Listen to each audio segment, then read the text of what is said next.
एक होती है सहन शक्ति और दूसरे नंबर पर होती है समझ शक्ति। और अपनी जिंदगी में यदि आपको खुश रहना है तो ये दोनों शक्तियों का होना जरूरी है। सहन शक्ति का भी होना जरूरी है और समझ शक्ति का होना भी जरूरी है। ये दोनों शक्तियां हमें बल देती हैं। आज के व्यक्ति में सहन शक्ति नहीं है और समझ शक्ति भी है तो उतनी है कि वो सोचता है कि मैंने जो करा बस वो श्रेष्ठ है, बाकी का सब बेकार। अपने भीतर की सहन शक्ति को बढ़ाओ। और ऐसा नहीं है कि परमात्मा देकर नहीं भेजता, परमात्मा जिसको जन्म देता है ये दोनों शक्तियां जरूर देता है। भगवान शंकर की भक्ति कैसे करी जाए, उस भक्ति के बल पर परमात्मा को कैसे प्राप्त करा जाए।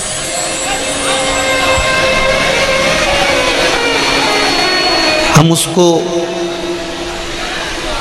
किस तरह से प्राप्त करें, हम उसका भजन किस तरह से करें, हम उसका स्मरण किस तरह से करें। देखिए,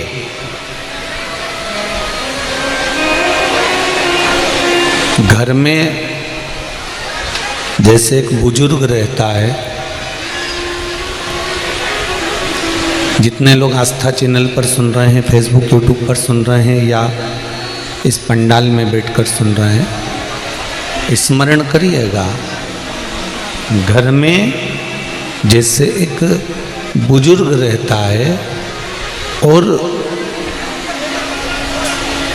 घर का बुजुर्ग वृद्ध व्यक्ति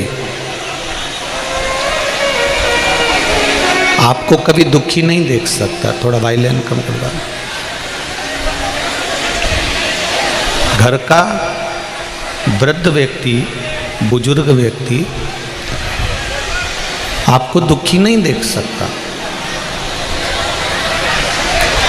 किसी भी हालत में आप अगर तकलीफ में हैं, कष्ट में हैं, दुख में हैं, तो घर का जो व्यक्ति है, घर का जो बूढ़ा व्यक्ति है, बुजुर्ग व्यक्ति है, वो ये सोचेगा कि आप सुखी रहें। 4 बेटे हैं, एक बेटे के घर में अगर संतान नहीं है, औलाद नहीं है, तो घर का जो बुजुर्ग व्यक्ति है वो सोचेगा कि इसके घर में संतान हो जाए। एक पैसे वाला है, एक कमजोर है। घर का बुजुर्ग व्यक्ति सोचेगा कि जिसके पास में कमजोर है, पैसा नहीं है, व्यापार नहीं है, धन नहीं है, इसके पास भी थोड़ी संपदा, थोड़ा धन, थोड़ा व्यापार बढ़ जाए। घर का बुजुर्ग व्यक्ति घर के किसी भी व्यक्ति को दुखी नहीं देख सकता। उसी तरह मृत्यु लोक में रहने वाले देवाधिदेव महादेव, जो देवों के भी देव हैं, महादेव हैं, जो इस भूमंडल पर इस मृत्यु लोक में निवास करते हैं, शंकर भगवान भी, भोलेनाथ भी घर के और देवताओं के, इस मृत्यु लोक के और देवों के बुजुर्ग हैं, बड़े हैं। इसलिए वो भी आपको कभी दुखी नहीं देख सकते, आपको सुखी ही देखेंगे।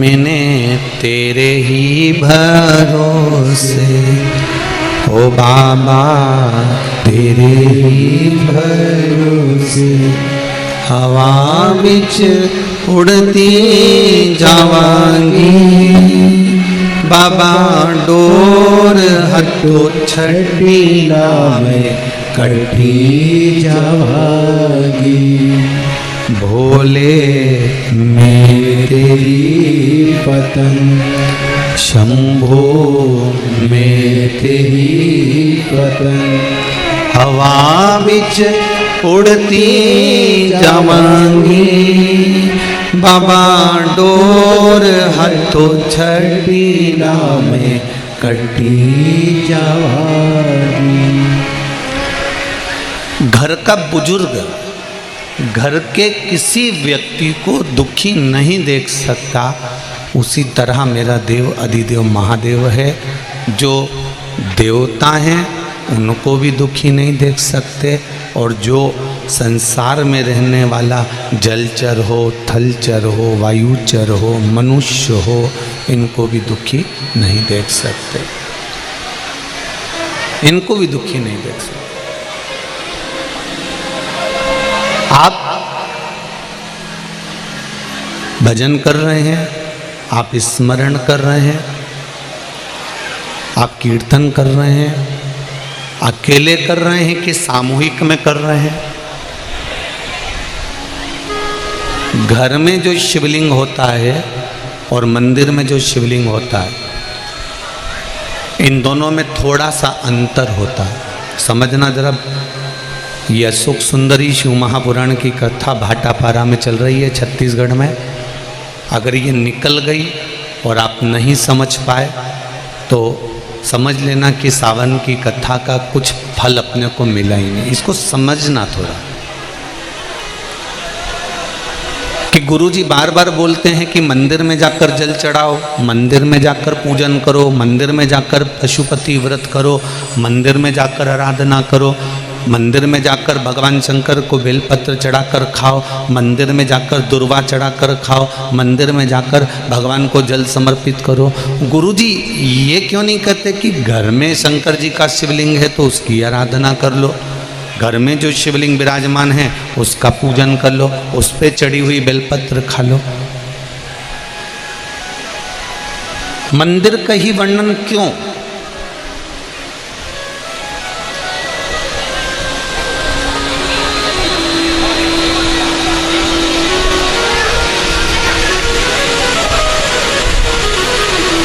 एक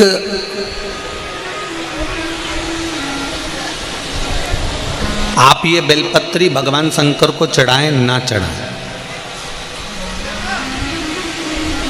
आप पुष्प भगवान शंकर को चढ़ाएं ना चढ़ाएं, आप दुर्वा भगवान को चढ़ाएं ना चढ़ाएं,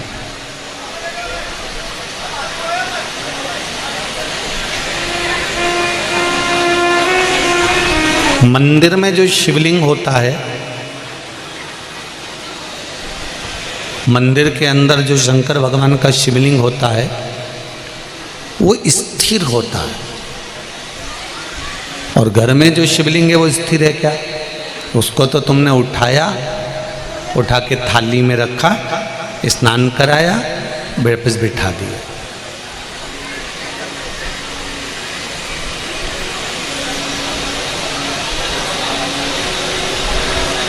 मंदिर में जो शिवलिंग रखा गया है वो स्थापित है, वो स्थिर है। स्थापित शिवलिंग की एक महत्वता सबसे ज़्यादा होती है कि उस पे अगर बेलपत्री चढ़े तो ठीक, फूल चढ़े तो ठीक, सामग्री चढ़े तो ठीक, जल चढ़े तो ठीक। उसकी सबसे बड़ी महत्वता होती है कि जितने लोग उसका दर्शन करते हैं उनकी दृष्टि ही जब भगवान पर चढ़ जाती है तो वो शिवलिंग सिद्ध होता चले जाता है और उसका फल हमें अधिक मिलता है।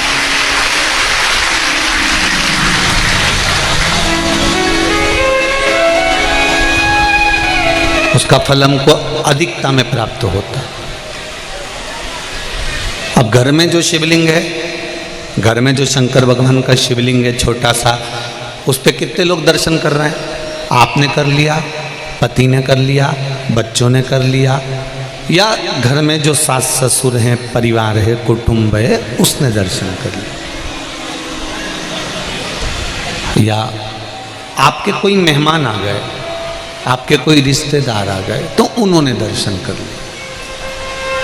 समझ लेना जरा अच्छे से हो, अब घर के शिवलिंग पर परिवार वाले ही दर्शन कर रहे हैं, परिवार के लोग ही उसको दर्शित हो रहे हैं, दर्शन कर रहे हैं, पूजन कर रहे हैं।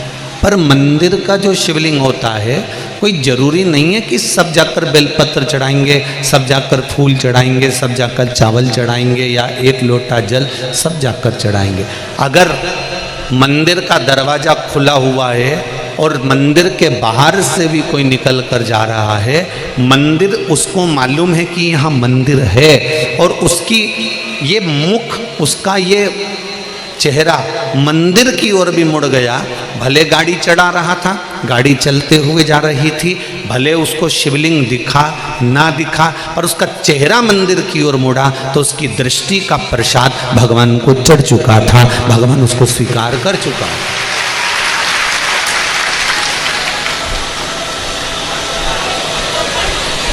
तेरे मंदिर में आना मेरा काम है और मेरी बिगड़ी बनाना तेरा काम।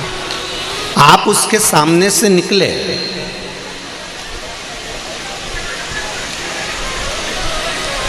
आप उसकी चौखट पे से निकले और उसके सामने उसकी चौखट से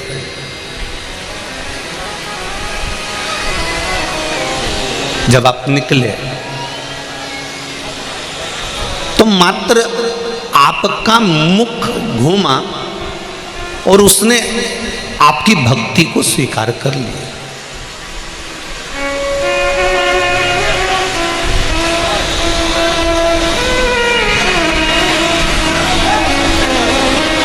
अब एक बात हमने पहले कही थी, आप लोगों को ध्यान में है कि नहीं है? वैसे तो मुझे उम्मीद है कि छत्तीसगढ़ के लोग इतनी जल्दी भूलने वालों में से नहीं है, ठीक है? आप लोगों को सुना होगा, हमने कहा था कोई शिवलिंग जंगल में हो, एकांत में हो, जहां कोई नहीं जाता, बोला था कि नहीं बोला था? जहां कोई ना जाए, केवल शिवलिंग है, वहां कोई जाता ही नहीं है, वहां कोई पहुंचता ही नहीं है। और आप वहाँ से निकल कर जा रहे हैं और आपने वहाँ पर एक लोटा जल समर्पित कर दिया या वहाँ सफाई कर दी या वहाँ भगवान की पूजन कर ली, तो वो अधिक फलदायी होता है। उसका कारण क्या है? लिंग पुराण कहती है, घर में जो शिवलिंग है उस शिवलिंग से ज़्यादा बलवान होता है मंदिर का शिवलिंग। मंदिर के शिवलिंग से ज़्यादा बलवान होता है तीर्थ क्षेत्र का शिवलिंग। तीर्थ क्षेत्र के शिवलिंग से ज़्यादा बलवान होता है किसी नदी, सरोवर, तालाब, कुंड के पास का शिवलिंग।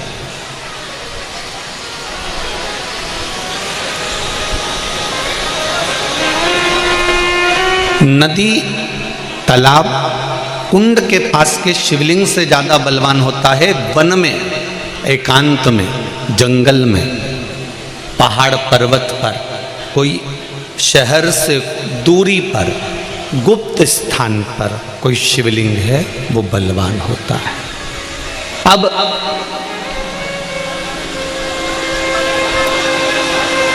उस शिवलिंग के पास में जाकर आपने भूल से भी एक लोटा जल चढ़ा दिया या कोई थोड़ा सा कपड़ा उतार कर आपने वहाँ थोड़ी सी सेवा कर दी, तो उसका फल तो 1000 लाख गुना तो मिला।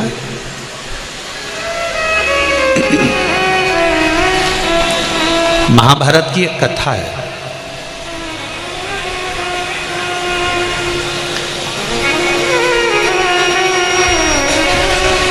इसका प्रसंग महाभारत की कथा में भी मिलेगा और नरसिंह पुराण में भी मिलेगा। अगर आपको लगे कि सियोर वाले गुरुजी कौन सी पुराण में से बोल रहे हैं, तो आप किसी ने पूछे तो बता देना, नरसिंह पुराण और महाभारत का ये पावन संवाद है। एक बार पांडव जब वन के लिए जा रहे थे,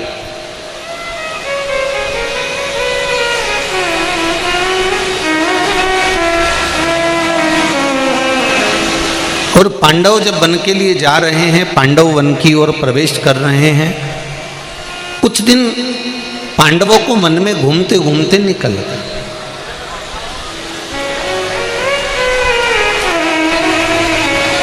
जब पांडव वन में घूमते घूमते निकल गए तो द्रौपदी एक पात्र लेकर जल भरने के लिए जा रही थी। अब द्रौपदी जब जल लेने के लिए गई, द्रौपदी के केश खुले हुए थे, सुंदर भी थी। वहीं पर एक दैत्य अपने दोस्त के साथ जा रहा था। दो असुर जा रहे थे, दो दैत्य जा रहे थे, दो राक्षस जा रहे थे।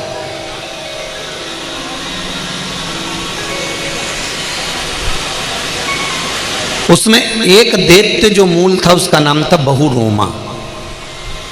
क्या नाम है? जम के बोलो जरा। बहुरोमा, जो बड़ा बलवान था और इतना बल था उसके अंदर, और बल के साथ में उसमें एक माया ऐसी थी कि वो अपने स्वरूप को बदल सकता था, अपने चेहरे को, अपने स्वरूप को वो बदल सकता था।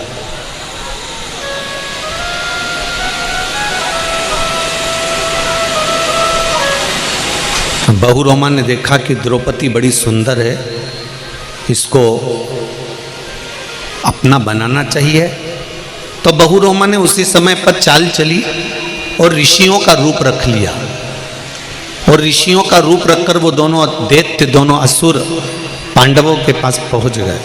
पांडव वन में घूम रहे थे, जहां द्रौपदी जल भरने के लिए गई थी। पांडव उसी मार्ग की ओर आ रहे थे और इतने में दोनों दैत्यों ने विचार करा कि अपन ऋषि का रूप रखकर, मुनि का रूप रखकर, साधु का रूप रखकर, संत का रूप रखकर इनका मार्ग भटका देते।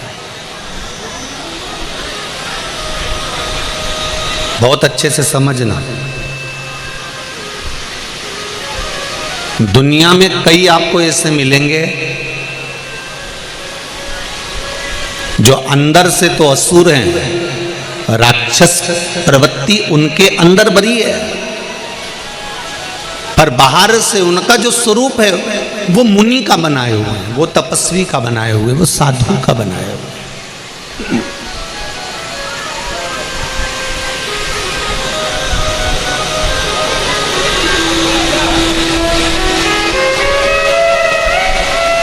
उनको तुम्हारे धर्म से, कर्म से कोई मतलब नहीं है, उनको केवल तुम्हारे धन से मतलब।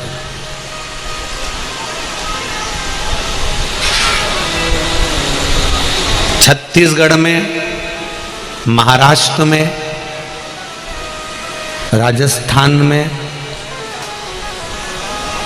ऐसे कई लोग हैं जो एक बेल को पकड़ लेते हैं, नंदी को पकड़ लेते हैं और 4-5 लोग मिलके संत के कपड़े पहनकर उस बेल को लेकर, नंदी को लेकर गांव-गांव में घूमते रहते हैं।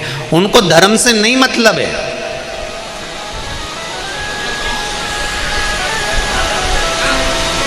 उनको सत्कर्म से मतलब नहीं है, वो ना जाने किस धर्म के हैं, तुमसे धन एकत्रित करना चाहते हैं। और उन्होंने अपना रूप बदला और रूप बदलकर उन्होंने बेल को पकड़ा, एक नंदी रख लिया, 4-5 लोग इकट्ठे हो गए और जगह जगह जगह जाकर उन्होंने धन एकत्रित करा। बाद में उसको वैश्यावृत्ति में, जुए में, मांसाहार में, मदिरापान में बर्बाद कर दिया। पर कभी आपने पूछा कि जरा तुम्हारा आईडी दिखाइए, तुम्हारा आधार कार्ड दिखाइए, क्या नाम है तुम्हारा, किस धर्म के हो तुम, क्यों अपना गांव छोड़कर तुम हमारे गांव में आए हो? कभी तुमने विचार किया? ऐसे मुनि का रूप रखकर, साधु का रूप रखकर बहुरोमा अपने दोस्त के साथ चला और पांडवों का रास्ता मार्ग भटका दिया और द्रौपदी को उठाकर भागने लगा।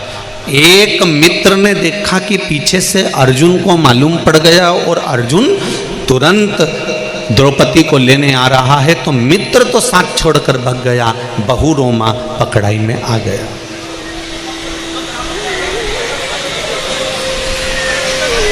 दैत्य बहुरोमा पकड़ाई में आया और जैसे ही दैत्य बहुरोमा पकड़ाई में आया और पकड़ाई में आते से ही अर्जुन ने उसको पकड़ा।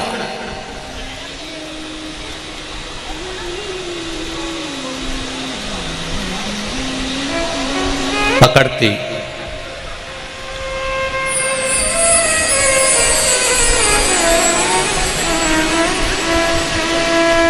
अर्जुन ने तलवार निकाली और बहुरोमा दैत्य को मारने के लिए तलवार को उठाकर बस मारने ही वाला था। इतनी देर में बहुरोमा भगवान विष्णु के रूप, 4 हाथ और भगवान नारायण जैसा रूप धारण कर कर सामने खड़ा हो गया। भगवान विष्णु का रूप।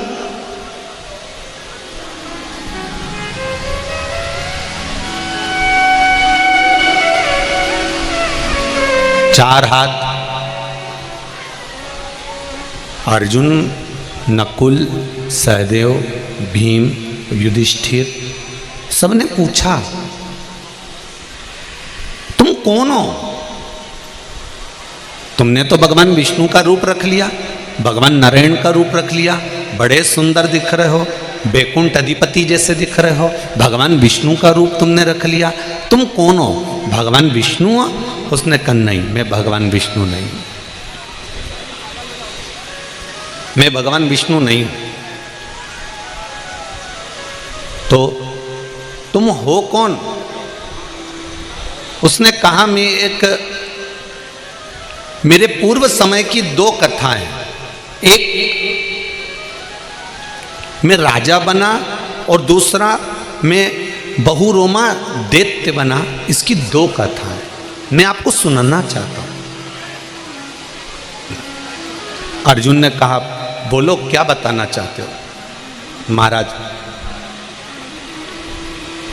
मैं पूर्व जन्म में चंद्रवंशी राजा था, मेरा नाम जयध्वज था।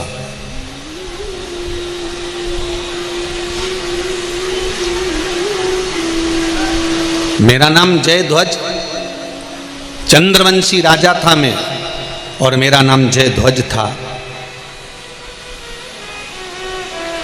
मेरा नियम था, मैं भगवान के मंदिर में जाकर झाड़ू लगाता था, पानी सींचकर एक वस्त्र उठाकर पोछा लगाता था, थोड़ा सा लीपन करता था। नरसिंह पुराण की यह कथा कह रही है, महाभारत का ये चरित्र कह रहा है, बहुरोमा अपनी कथा कहते हुए कह रहा है कि मैं चंद्रवंशी राजा और मेरा नाम जयध्वज है। मैं भगवान के मंदिर में जाकर झाड़ू लगाता था, बुआरी लगाता था, सामान उठाता था, भगवान के मंदिर में कचरा पड़ा रहता था उसको उठा देता था, मंदिर की दीवारों को साफ कर देता था। मुझे देख देख कर वहाँ मंदिर का जो पंडित था वो मुझे देखकर हंसता था।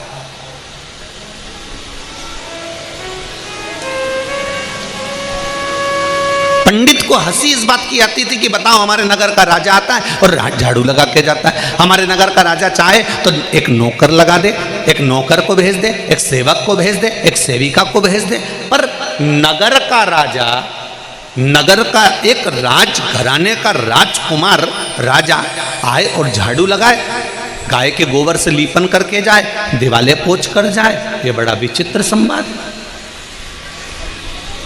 जो लोग 16 सोमवार का व्रत करते हैं, संकट सोमवार का व्रत करते हैं, 16 सोमवार करते हैं, उन लोगों ने कथा चित्तवृत्ति में उतार कर रखी होगी कि रानी को कहा गया था कि पूजन का सामान भेज दो, पूजन का सामान ले आओ, और रानी ने वो पूजन का सामान अपनी दासी के हाथ से भेज दिया था, तो रानी को दर दर ठोकर खाना पड़ी थी। वो लोग सुनी कथा की नहीं सुनी? किस किस ने सुनी? जरा हाथ उठाओ जरा। 16 सोमवार की सुनी है ना? हाँ, धर लो, बहुत बड़ी। 16 सोमवार की कथा में आता है कि रानी से राजा ने कहा था कि मैं शंकर भगवान की आराधना कर रहा हूँ, मैं शिव जी का पूजन कर रहा हूँ, मैं शंकर भगवान की आराधना करने बैठा हूँ, मैं शिव तत्व को पूजने बैठा हूँ, मैं शंकर भगवान का अभिषेक करने बैठा हूँ, मैं शंकर का स्मरण करने बैठा हूँ। रानी तुम ये थोड़ा सा सामान है मुझे ला कर दे दो। रानी अपनी दासी के हाथ, नौकरानी के हाथ, सेविका के हाथ भेज देती है और सेविका उस सामान को रख देती है। सेविका ने सामान रख दिया, राजा ने पूजन भी कर दी, पर दुख किसको भोगना पड़ा? राजा को भोगना पड़ा? नहीं। नौकरानी को भोगना पड़ा? नहीं। सेविका को भोगना पड़ा? नहीं। दुख उस राजकुमारी को, उस रानी को भोगना पड़ा जिसने नौकरानी के हाथ से सामग्री भेजी।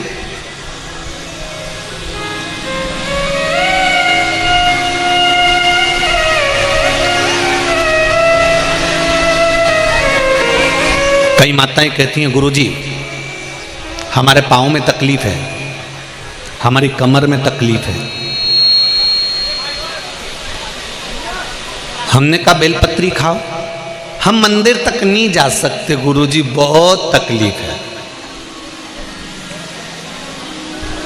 एक बार तो मंदिर तक जाओ और देव अधिदेव महादेव से कहकर आओ, बाबा शरीर में बहुत कष्ट है, मैं रोज रोज कैसे आऊं? एक बेलपत्र तू मुझको ऐसी दे दे औषधि बनाकर कि मैं रोज तेरे मंदिर पर दौड़ दौड़ कर आऊं, फिर बुलाए ना बुलाए ये उसकी मर्जी। पर तुम पहले से ही आलसी बन गए, पहले से ही तुम तो आलसी बन गए, मेरे शरीर से नहीं बनेगा, मंदिर जाते नहीं बनेगा। और अगर तुम्हारी बहन के लड़के की शादी होए तो फिर तो क्या कहती है, जाना तो पड़ेगा। अब रिश्तेदारी में बहन के छोरे की शादी नहीं जाऊंगी तो उसको बुरा लग जाएगा, मेरी एक ही तो बहन है। जब तेरी एक ही बहन और बहन के छोरे की शादी, माँ तेरा कमर दुख रही, पीठ दुख रही, हाथ दुख रहा, पैर दुख रहा, तो भी खसक खसक के काम कर रही है। और शंकर जी के मंदिर में मेरी बहुत तकलीफ है, मैं कैसे जाऊं? तो शंकर भगवान सोचे जब बहन से तेरी अच्छी रिश्तेदारी है तो वहां जा, यहाँ क्यों आए? संबंध देखा जाता है। अगर तकलीफ है तो पहली बार आप शंकर जी के मंदिर में जाओ और उससे विनती कर कर आओ, बाबा मुझे ये तकलीफ है, मुझे ये कष्ट है, मैं रोज रोज कैसे आऊं? पर तू एक औषधि मुझे ऐसी दे दे कि मैं ठीक हो जाऊं और दौड़ दौड़ के तेरे मंदिर आऊं। तो बाबा खींच खींच कर बुलाना प्रारंभ कर देता है। ये उसका फर्ज है, ये उसका काम।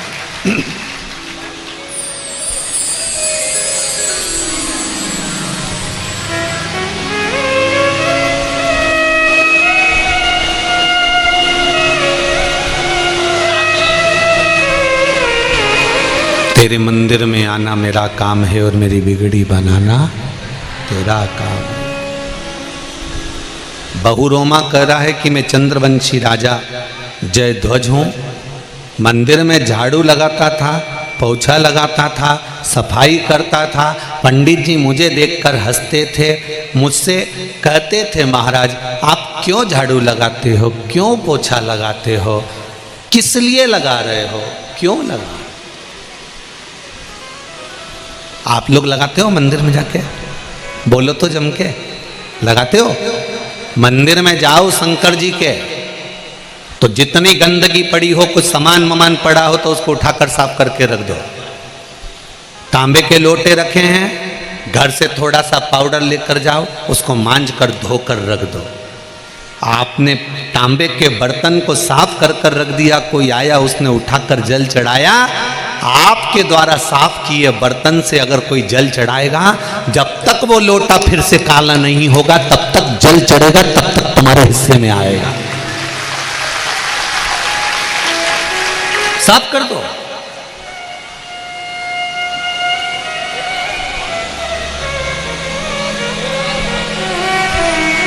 पंडित जी आज मंदिर में लाइट क्यों नहीं जल रही, बल्ब क्यों नहीं चालू है? काकी जी बल्ब 60 हो गया, बल्ब बेकार हो गया।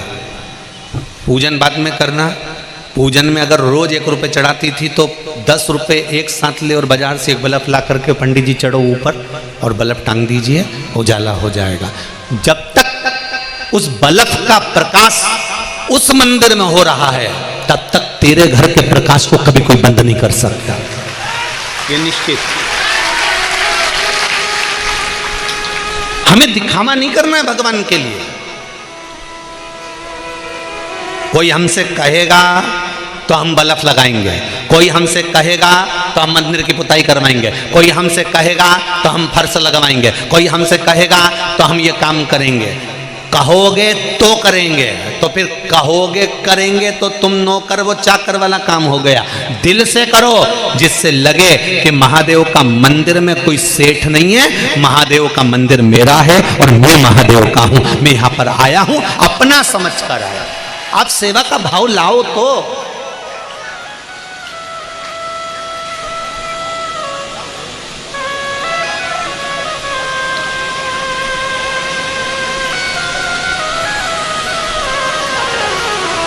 चार हाथ वाले भगवान की सेवा और दो हाथ वाले गुरु की सेवा बड़ी मुश्किल से मिलती है जी। चार हाथ वाले नारायण की सेवा, भगवान की सेवा, भोलेनाथ की सेवा और दो हाथ वाले गुरु की सेवा बड़ी मुश्किल से मिलती है। चार हाथ वाला 84 लाख योनियों को काट सकता है और दो हाथ वाला गुरु 84 लाख योनि को एक साथ पार लगा सकता है। दोनों में एक समता का भाव है, दोनों की सेवा कठिन है, दोनों की सेवा।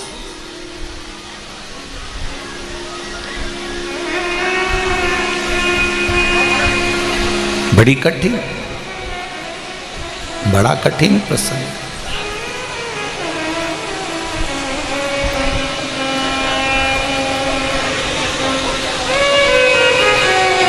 महाराज बहु रोमा ने कहा, मैं पूर्व का चंद्रवंशी राजा जयध्वज हूं, मंदिर में झाड़ू लगाता हूं, पोछा लगाता हूं, सेवा करता हूं, चाकरी करता हूं। एक दिन पंडित जी मेरे पर हंसे और फिर पंडित जी ने थोड़े दिन तक तो मुझ पर हंसा, फिर हंसना बंद कर दिया। पंडित जी ने फिर एक प्रश्न मेरे सामने रख दिया। एक प्रश्न पंडित जी ने मेरे सामने रखा। नरसिंह पुराण का ये चरित्र कहता है, पंडित जी ने प्रश्न करा, महाराज आप जो रोज झाड़ू लगाते हो, रोज पोछा लगाते हो, रोज सफाई करते हो, कचरा उठाते हो, इसके करने से कोई फल प्राप्त होता है क्या?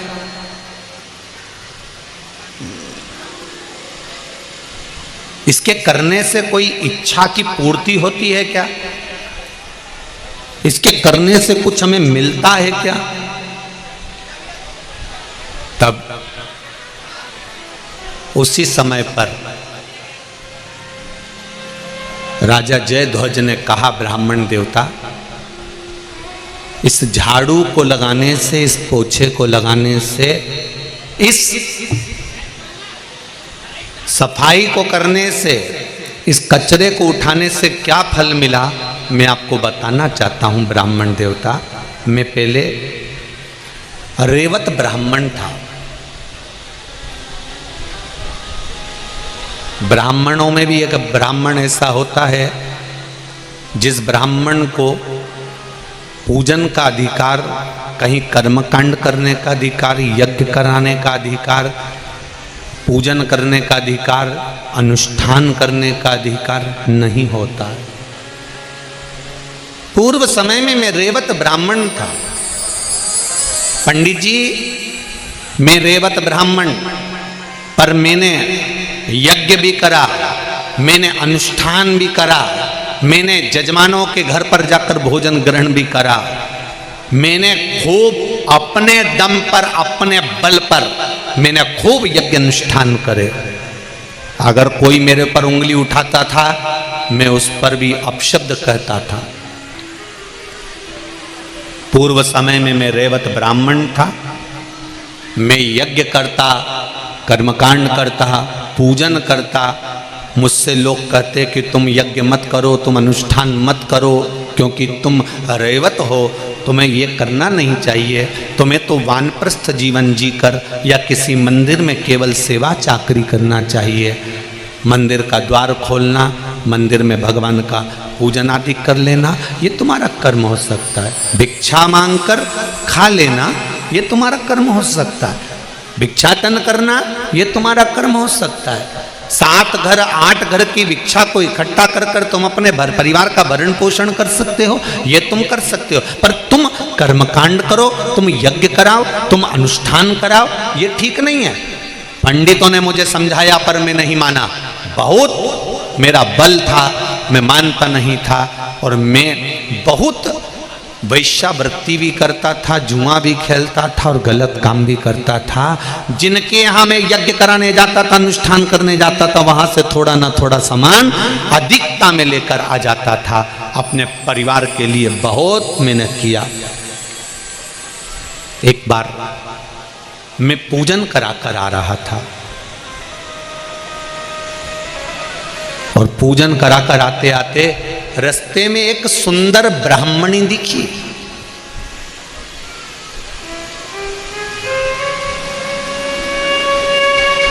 जिसके चेहरे पर बड़ी चमक थी।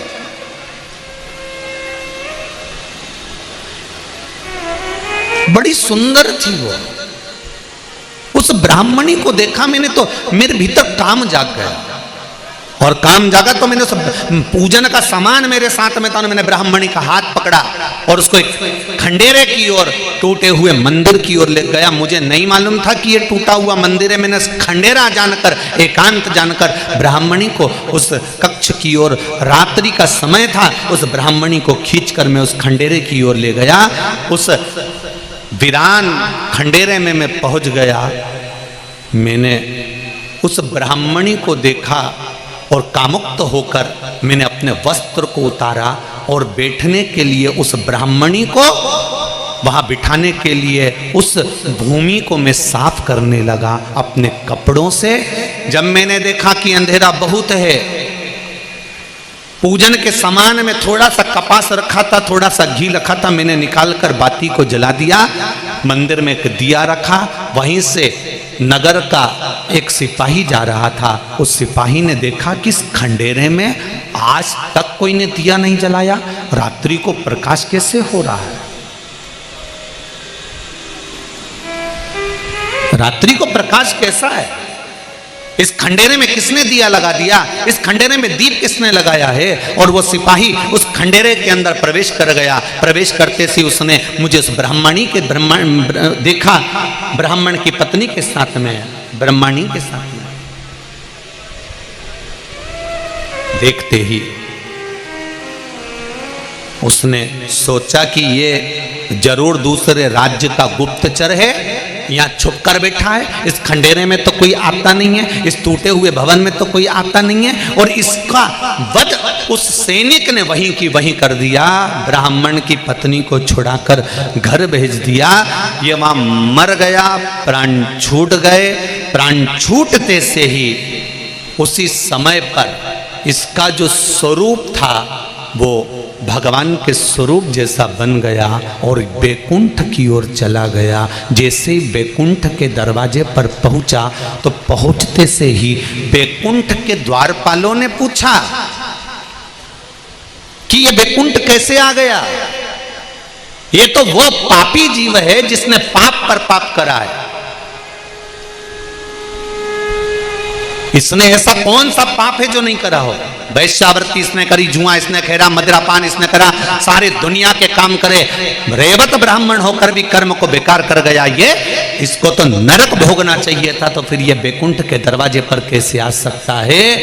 तब पीछे से भगवान शंकर के गण खड़े होकर कहते हैं, ये जान नहीं पाया था कि जिस मंदिर में खंडेरे में उस ब्राह्मण की पत्नी को लेकर गया था, भले काम के तेज के कारण इसने अपने कपड़े उतार कर वहाँ सफाई करी थी और वहाँ एक दिया लगा दिया था। उस सफाई करने का फल इसको ऐसा मिला कि इसको बैकुंठ में विराजमान कर दिया गया। मेरा इतना सा निवेदन है कि किसी मंदिर में, भगवान शंकर के मंदिर में अगर आप झाड़ू लगा रहे हो, पोछा लगा रहे हो, आपको नहीं मालूम कि इसका फल क्या मिलता है, तो आप नरसिंह पुराण का ये चरित्र पढ़ सकते हो। वो तो काम उत्तेजना में था,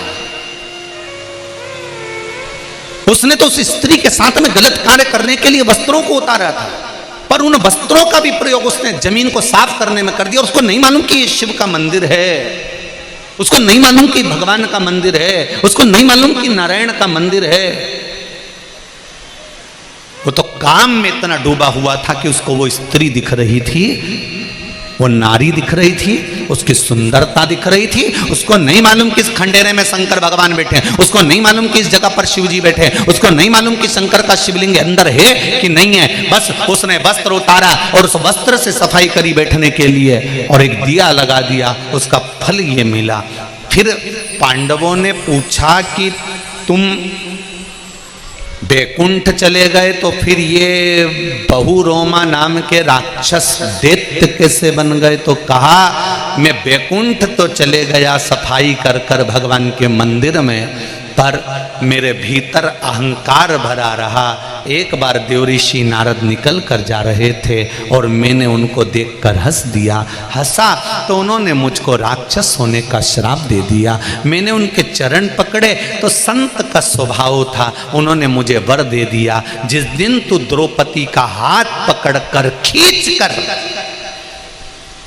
इस नर्मदा रेवा के तट पर लेकर आएगा और द्रौपदी रेवा नर्मदा नदी की रेत को उठाकर तेरे शरीर पर मारेगी, तब तू राक्षस योनि से मुक्त होगा। इसलिए मैं नारद के श्राप से राक्षस बन गया था और द्रौपदी का हरण कर कर रेवा के तट, नर्मदा के तट लेकर गया था। उसने रेत उठाकर मारी तो मेरा उद्धार हो गया। तो कहा अर्जुन, वो रेवा नर्मदा की रेत से मेरा उद्धार नहीं हुआ अर्जुन, नर्मदा का एक एक कंकर शंकर था जो फेंका मेरे शरीर पर शंकर लगा, उससे मेरा उद्धार हो गया। उस रेत से, उस कंकर से मेरा उद्धार हुआ है। मेरा उद्धार नहीं होता पर हो गए।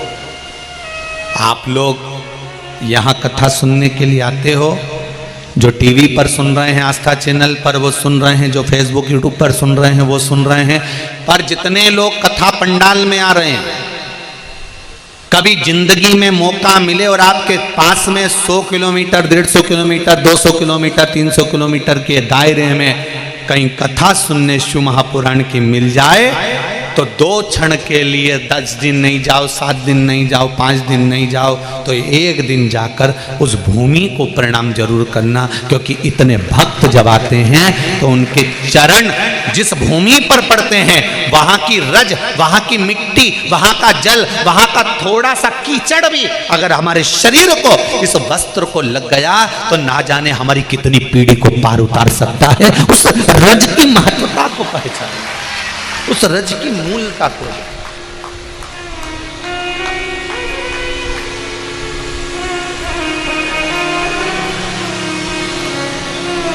पूरा पंडाल, लाखों लाखों लोग इस कथा को इस पंडाल में सुन रहे हैं। एक पंडाल क्या, दूसरा पंडाल और तीसरा पंडाल, सारे पंडाल आप लोग भर के बैठे हो। हम आते आते देख रहे थे तो जमीन में पानी रोज गिर रहा है। भगवान की कृपा से रात को रोज पानी गिरता है, कीचड़ हो जाता है। उसके बाद भी माताएं कीचड़ की जगह में, भाई कीचड़ की जगह में बैठे हुए हैं। आप अपने कपड़ों से नहीं डर रहे, और बिल्कुल जरूरी है, नर कपड़न से डरत है और नरक पड़न से नहीं। जिसको कपड़े से डर लगता है कि कपड़े में कीचड़ लग जाएगा तो समझ लेना अंत में नरक पड़ जाएगा। और जो भगवान के सत्संग में कपड़ा नहीं देखता फिर वो पार भी उतर जाएगा। उसको मतलब नहीं होती कि कपड़ा गंदा होगा, वो ये सोचता है ये मन गंदा नहीं होना चाहिए, ये शरीर गंदा नहीं होना चाहिए, ये चित्त गंदा नहीं होना चाहिए।